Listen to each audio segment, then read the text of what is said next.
Eh. Kalian pernah ngalamin kayak gini gak sih?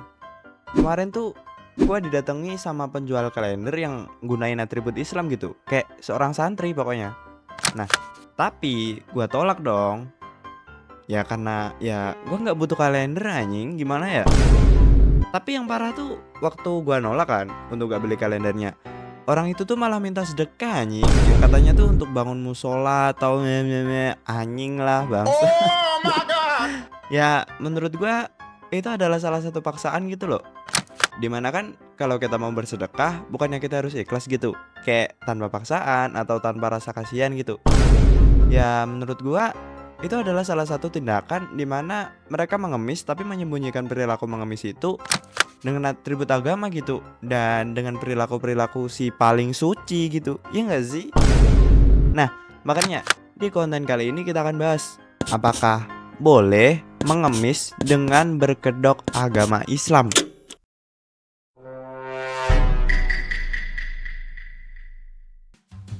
Oke, kita bahas perihal menjual kalender terlebih dahulu. Islam tuh memperbolehkan aktivitas perdagangan selama dilakukan dengan cara yang jujur, halal dan tidak melibatkan unsur penipuan atau pemaksaan. Dalam Quran surat Al-Baqarah ayat 275, Allah Subhanahu wa taala tuh berfirman, "Dan Allah telah menghalalkan jual beli dan mengharamkan riba." Ayat ini tuh menunjukkan bahwa jual beli adalah aktivitas yang diperbolehkan selama memenuhi kaidah-kaidah syariat. Berdagang adalah salah satu cara mencari nafkah yang sangat dianjurkan dalam agama Islam, asalkan barang yang diperjualbelikan adalah halal dan tidak melanggar aturan agama.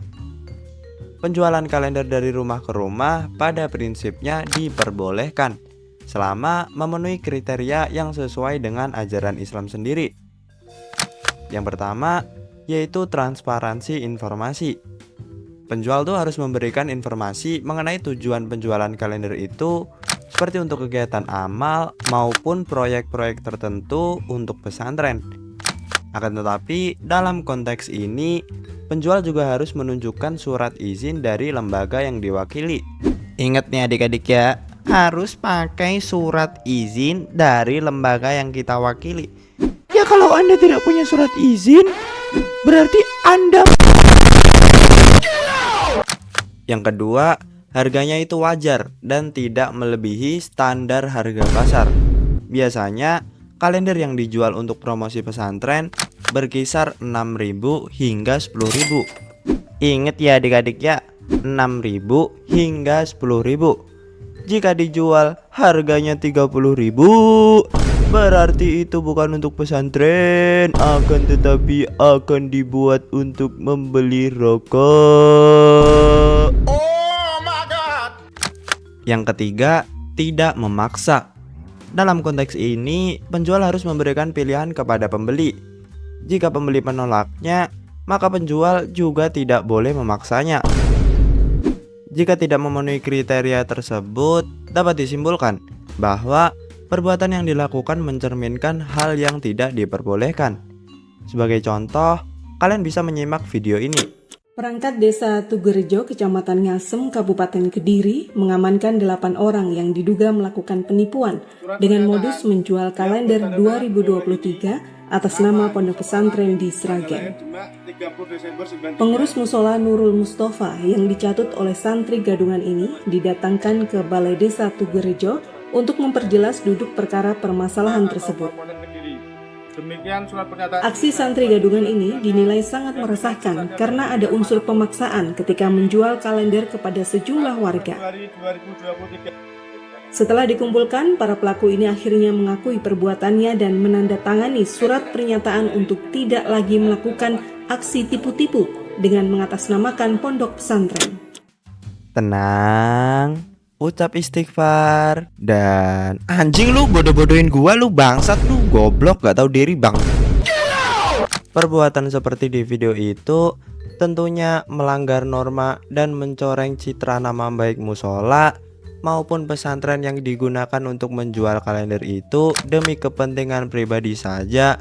Dan terkadang ada juga oknum yang memanfaatkan kegiatan menjual kalender ini untuk melakukan hal yang tidak pantas dan tidak mencerminkan perilaku dari anak pondok pesantren. Untuk contohnya, kalian bisa menyimak video ini.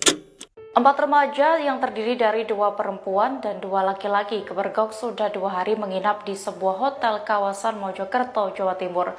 Para remaja itu mengaku sebagai santri dan santriwati dari Magelang, Jawa Tengah yang sedang berjualan kalender di Mojokerto. Namun mereka tidak mampu menunjukkan surat dari pondok pesantren yang mereka sebut saat diminta petugas. Kabid Ketentraman dan Penertiban Umum Satpol PP Kota Mojokerto, Fudi Harijanto, menjelaskan keempat remaja itu terjaring razia pada Rabu 30 Juni 2021 malam. Dikutip dari surya.co.id, saat ditanya, mereka mengaku sebagai santri dan santriwati dari sebuah pondok pesantren di Magelang, Jawa Tengah. Keempat remaja itu diketahui telah menginap selama 2 hari di hotel kawasan Kelurahan Jagalan, Kecamatan Magersari, Mojokerto.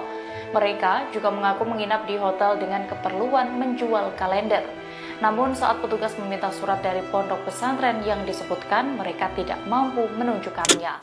Menjual kalender dari rumah ke rumah adalah aktivitas yang diperbolehkan dalam Islam. Oleh karena itu, penting bagi penjual untuk memastikan bahwa aktivitas mereka dilakukan sesuai dengan aturan agama dan hukum yang berlaku.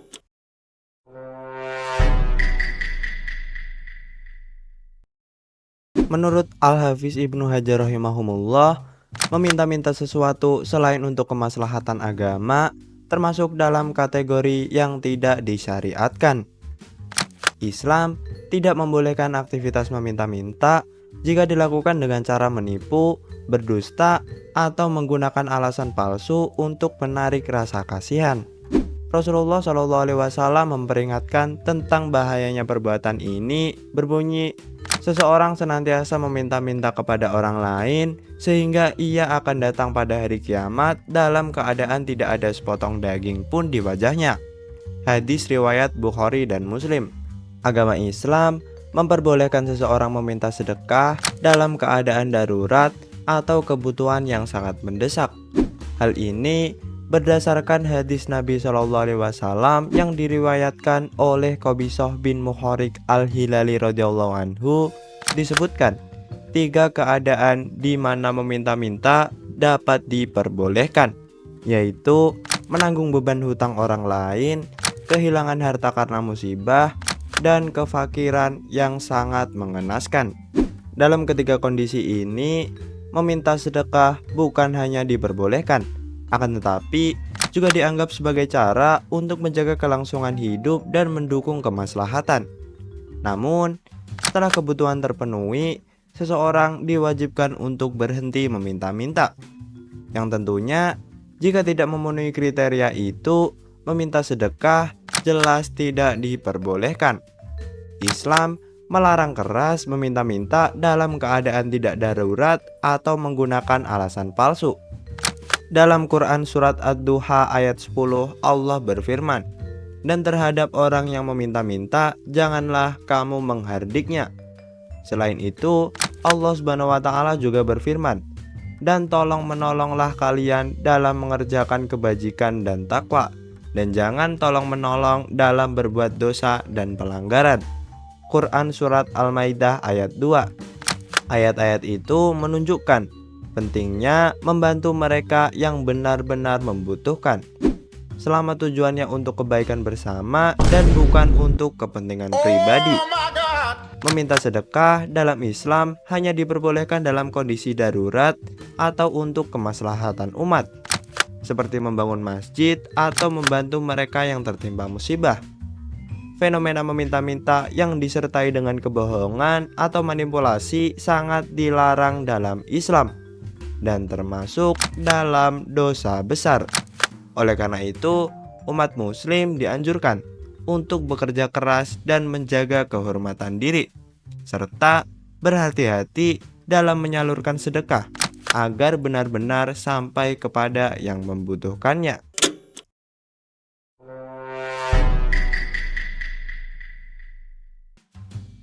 Kesimpulannya, penjualan kalender atau meminta sumbangan atas nama lembaga agama pada dasarnya diperbolehkan dalam Islam. selama dilakukan dengan cara yang jujur, transparan, dan tanpa paksaan. Fenomena penjualan kalender berkedok agama dan meminta sumbangan yang tidak sesuai syariat menjadi pengingat bagi kita untuk lebih berhati-hati dalam memberikan bantuan. Mari kita salurkan sedekah kepada yang benar-benar membutuhkan dan selalu menjaga niat kita agar tetap ikhlas. Kayak lu subscribe channel ini, lu sedekah ke gua, Nyet. Jadi udah paham kan, Nyet? Oke, kalau lu pernah mengalami hal yang serupa atau pendapat yang lain, coba tuliskan di kolom komentar, Nyet. Dan jangan lupa juga klik karena gue udah jelasin, tot. Ya udah, videonya gitu doang. See you and goodbye.